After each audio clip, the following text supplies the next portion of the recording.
Thomas Frank has a great article in Salon about a recent court case up in Northern California.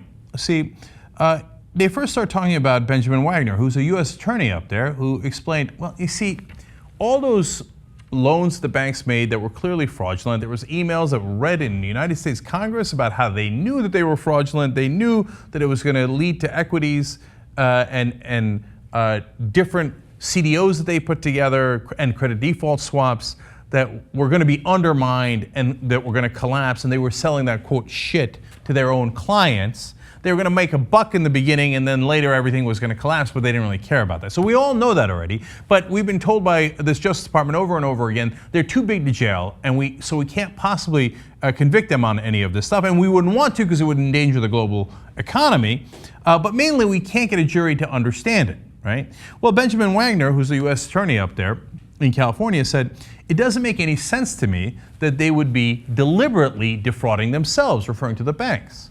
He's saying, now wait a minute, you claim there's liar loans and all this stuff, but the banks are the ones that are doing the loans, so why would they do a fraudulent loan that they then goes to them and collapses their own bank? So by definition, the bankers would not do that, so I'm not going to prosecute any of them.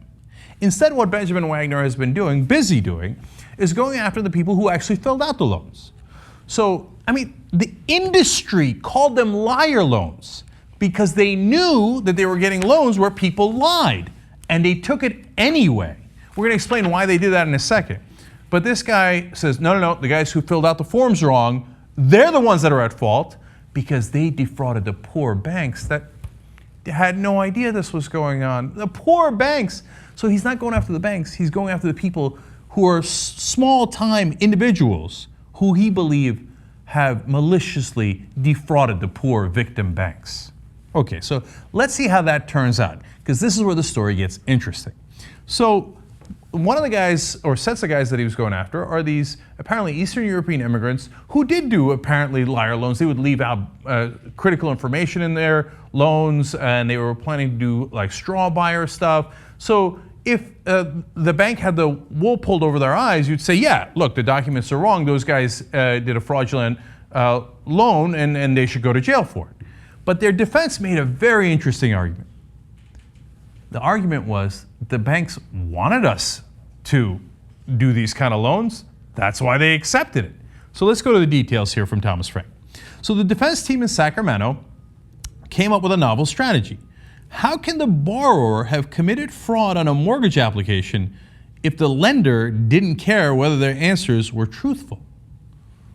That's super interesting, really clever idea. Well, if the bank calls it a liar loan, they know you're lying, so you're not defrauding them. They already know what they're getting, and they want it. Why would they want that? We're going to get into that as well. So more details here. Executives do not always share the interests of the corporation that employs them, Frank explains. They weren't defrauding themselves, as our federal prosecutor laughs. They were defrauding the suckers that paid their bonuses, the shareholders that invested in them, the European pension funds that believed their excreta was grade A prime. Hold to understand that very important concept. The executives at the banks do not equal the banks. The executive thinks, it's not my bank, it's not my money. The more of this crap that I throw out into the market, the more I get paid in a bonus. And if the bank collapses later, that's not my problem. That's the shareholder problem, and later I'm going to package those things and get rid of them anyway, and whoever the suckers are that buy that set of crappy loans I put together, again, not my problem, his problem.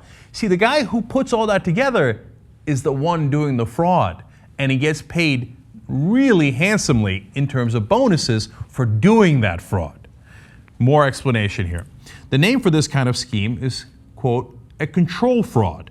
It happens when the officers who control a firm use their power over the firm to enrich themselves while driving the firm itself to the boneyard.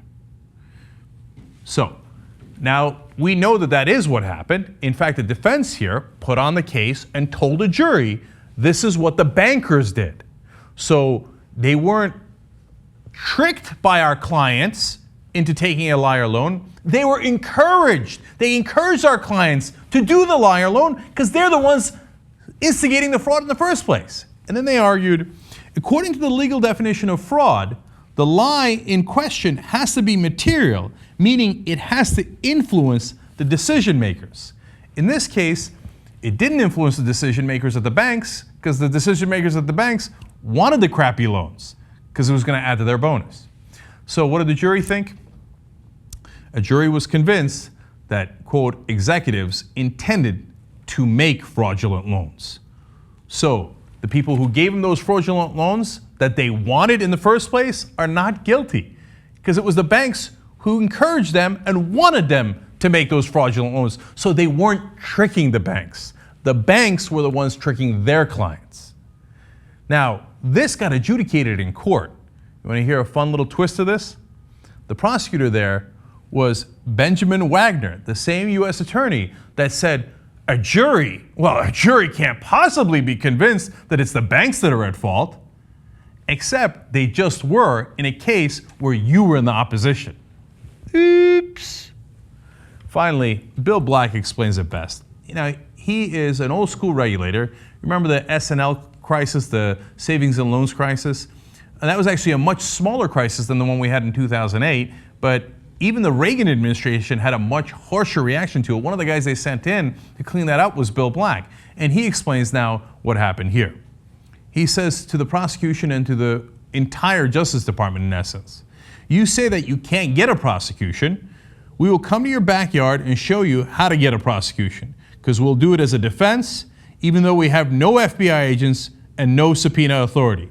We'll put on a successful prosecution and we'll show you the jurors can understand this. And that is exactly what they did, and it worked. The jury said, you are right. It was the bankers who were doing the fraud. But now you still ask that same U.S. attorney, you still ask that same Justice Department, they say, oh, those poor bankers. We can't convict a single one of them because the jurors are so stupid they wouldn't understand. And if you got to understand, it turns out it's really the banks who are the victims.